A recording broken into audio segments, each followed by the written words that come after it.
Justice retired Shaukat Siddiqui का कहना है कि सुप्रीम कोर्ट के justice Mazahir Naqvi general retired Faiz Hameed के बहुत करीब थे। निजी टीवी के प्रोग्राम में गुफ्तगू करते हुए जस्टिस रिटायर्ड शौकत सिद्दीकी ने कहा कि जस्टिस मज़ाहिर नकवी के खिलाफ सुप्रीम जुडिशल काउंसिल में रेफरेंस की सदारत साकिब निसार कर रहे थे। रेफरेंस सुनने के लिए दूसरे 2 मेंबर आसिफ सईद खोसा और तीसरे जज गुलजार थे।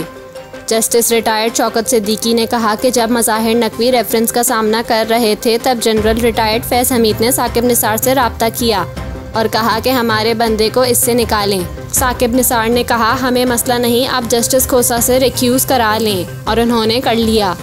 साबिक जज का कहना था कि जनरल फैज़ हमीद ही जस्टिस मज़ाहिर नकवी को सुप्रीम कोर्ट लेकर आए और जस्टिस मज़ाहिर नकवी इन 7 जजेस में हैं जो आउट ऑफ टर्न आए हैं।